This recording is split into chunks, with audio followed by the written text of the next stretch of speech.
so good to hear you sing. It's a voice that we all know, and it turns out it's yours. I'm very happy it is. Very happy it's not somebody else's. I think it's the wackiest thing. It must be, I don't know whether it's a Scottish or an Irish thing that you guys, and it's I'm making a gross generalization, but I think of people like Paul Brady as an Irish example and sort of you among many, many others. But there's a thing, you guys can sing with power and this range and in tune way up high. It's impressive. It's weird, isn't it? But there are lots of people from Scotland and that part of the world can do it. I think it's got something to do with the fact that whenever you would go to a party for like hundreds of years, you had to sing a song.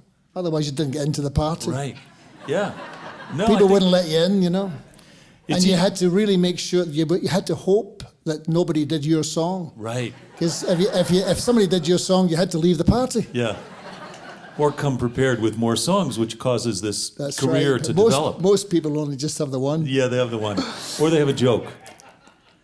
Yeah. My father could sing. That was the thing. My father was on the stage when he was a teenager. So he was a great singer and a great dancer. And I have a very similar voice to him. And he was in shows in the 30s. Yeah. But towards the end of his life, he used to sing my songs to me on the way to the airport when he was driving me back to come to the US. But he would sing them like he thought they would annoy me, He would sing them like Sinatra. He would kind of croon them. He would be driving along and I'd be next to him and he'd go, I can't get to sleep. That's one of yours, I go, I know. But I think most people have issues with their dads, and trying to get approval and recognition from their dads and stuff. Just to even have your dad learn the words to one of your songs and sing it back to you, that's pretty cool. I know, it's great. That's awesome. So then, you're in, you find yourself in Australia. When did you start writing songs? You moved there when you were a teenager, but when did you start writing songs? When I was about 14. 14. Yeah. I used to play in these folk clubs, the Beaumaris Folk Club near where we lived.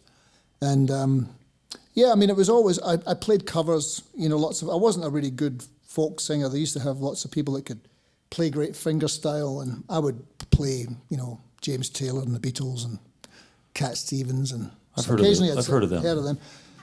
And then, you start writing little things, and for many, many, many years. What about the duo that you had with Ron Streichert at the Cricketer's Arms? Were you playing covers there or original songs? Original songs and covers. Yeah. But I think that in your life, you're lucky if you meet maybe one person that you have a connection with where you can write songs with. But I met about 3 so far in my life, so I'm pretty lucky. He was the second one. There was another guy earlier on in my life that had played beautiful 12-string guitar. His name was Gate, and he was a beautiful, beautiful 12-string player. But Ron was really inspiring to work with, and it's not like we wrote that many songs together, but sometimes you meet people and they just open a door, they open some kind of creative door, and then you're off and running. You're stronger together. Exactly. Yeah. And that, of course, led to Men at Work, which led to this huge success, and 30 million records sold in world tour. It keeps going up. It keeps going up. 15 for a while. I think the more time goes by, each year they just add another million, but I don't know how long it is. It's been 30 years, so they say 30 million. Well, probably someone's counting. I hope they are. I'm sure they are. And if it's the record, it's not me. If it's the record company counting, that number's probably way lower than it really is, actually. Maybe. Those. But the fact is, did you love that huge success playing arenas and stuff? Or what do you even, from what you do remember of those years, what do you cherish and kind of hold with you now? Everything. I relive it. All the time. Even just doing these solo shows, I go back to places and I think, I've been here before, or people tell me. Yeah. So I get to, exactly, they do. My earlier point, yeah. Yeah, I don't recognize this. But New York was a bit special because, going to New York anyway, when you're from somewhere else, it kind of blows your mind because it's such an amazing place. Yeah. But when we went there, we had a number 1 song almost. It was number 3, then it went to number 1, and we were opening up for Fleetwood Mac, and then we went on from there. But then we got to do Saturday Night Live, and I would walk in the streets, and so that's amazing in itself. But people would know who I was. It was a bizarre thing. You'd be walking down the street, people go, "How you doing, Colin?" And you go, oh. I remember From the TV show, I guess, from being on Saturday Night Live? from being on MTV, Oh, MTV, yeah. you know. Yeah, Darlings of MTV, I forgot about that. I remember walking out of a hotel and this very, very tall, very, very tall black man came up to me and he looked at me and he said, hey, I'd know you anywhere. And I said, who am I? And he said, you know, I don't know where I am. And he was walking.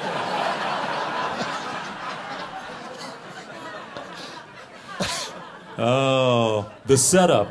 No, it's true. It's a true story. It was probably, Sting probably hired the guy to do that to you, I think. That's Sting. Yeah. So you eventually you found your way to Topanga Canyon, which has its own, not the center of Bel Air or Brentwood or Beverly Hills or something. You found your way to Topanga Canyon, which has its own musical kind of flavor and legacy. That's right. I think that Neil Young lived there for a while, and many famous people will, good and bad. But it had hills. It has hills in it, which is doesn't happen that often in Los Angeles. And that's what I loved about it, because it reminded me of northern New South Wales and Australia. There was some relief, and there was nice nooks and crannies, and so I liked it there. And I just drove across it once, and I thought, oh, this is very nice. And somebody said, oh, that's Topanga, and I thought, Topanga, that's an interesting word, and I don't exactly know what it means. That's an Indian word, I think, but I think it means septic tank problem. Yeah. If you've ever driven across Topanga. I think it's fire danger is the translation, actually. That's right. Well, that's right. Was one road in, one road out. Yeah. So it's not, yes, there's a lot of fuel there. So, you know about that here in this state as well. Yeah, we do. But it was interesting that, that's the place you chose at the sort of peak of your powers, and then since then, this interesting, Well, the reason why I came there was because I ran away from Melbourne, because I was having trouble with the drink. And so I ran away from Melbourne, and I ran away to Los Angeles, and Topanga was a very comforting place for me to be. And a lot of people were stopping in some kind of recovery. Mm-hmm. So it was a very kind place for me, So that's one of the things I really got out of it. That's when I started to really write a lot of tunes and go on the road. Because I was sitting around waiting for somebody to knock on the door and go, right, off we go. We'll give you a big new record deal, and off you go again. And then nobody did. I kept on looking at it. There's nobody there, So I thought I'd better go and try and find my audience, Well, you did in so many different ways, because including the TV shows and the show like Scrubs, and then you mentioned even getting a job as acting. Is that something you like, being in front of the camera? Yeah, it's fantastic. It's not something that you take lightly. I haven't done that much of it. Most of the time when I've gotten jobs, it's from somebody that knows me, and they go, oh, he'd have a good head for that, or something, So, but I like it. It's good. I'm very available. I don't get much work. I have an agent, but I never call them. So, and they never call me. But it's nice to know if people were to call that you would probably say yes. I probably would. Yes. Yeah. Yes. That's good. Your new CD, you took a year off to no touring and about 7 months or something. Yeah. And the CD, it's called Next Year People, and it's sort of about, at least that title song is about facing adversity and optimism, almost modeled after the Dust Bowl Farmers in a way, I guess. Yeah, well, that's where the song came from. I was watching a documentary. I was on tour and I was watching a documentary a couple of years ago, and it was incredibly moving. It was devastating what happened. For many years, people just kept doing the same things, expecting the rains to come, but they didn't. The Dust Bowl you're talking about. Yeah, exactly. And I think it was a Ken Burns documentary, I believe. But my situation was not nearly, as bleak or grim as that, but I could really identify with the fact I was touring year in, year out, and you have to, sometimes you ask yourself that question about whether in fact things are getting better, whether you're doing it just because it's a habit, and expecting a different result, Right. But that's where the song came from, and so I just had a set of lyrics that I wrote down, and that became that tune. Yeah, it's an interesting example. I think that's really the first example of man-made climate change. That basically we did that and that happened, and it was devastating, and it sort of permeated the whole country's economy for a while. But I like the fact that among other things on this new CD, you wrote, in this world of constant danger, I still look for kindness in strangers. Yeah. So that's a good traveler's. That's a kind of a think so. traveler's point of view. Yeah, because you get tested all the time with that, you know, especially what's going on, and people, you know, in the media often deal in trying to instill fear and trepidation in people, you know, and you know, so you find yourself, you know, putting up this shield, you know, and as a rule, I think basically most people are kind, you know. Yeah, there's a funny story you tell about an Aboriginal guy who came backstage and started talking to you about, what did he call it? Finding your dance. Yeah, Well, he was. It wasn't my best moment. I was still drinking. It was 1988, and I'd gone from playing to maybe 100,000 people to playing to like nobody, hardly anybody, you know. And I was playing in this club in a place called. It escapes me now. It was in Victoria in Australia, and eventually these 50 guys came over from a disco across the street, and they were hammered. You know, they'd been drinking all night, and so I played to them. It was, you know, a fairly depressing evening, and I played Down Under, you know, and I thought that I was, you know, I thought that the song that I was known for. So I was backstage, and one of these drunkards came back, and he kicked the door open, and he said, "Mate, you know, one of the things about drunken people or drunken Australians is they say something to you, and you say nothing back to them, but they still argue with you." You know, he goes, mate, and you say nothing. No. He said, the way you play that Down Under song, mate, you know, that's better than the original. And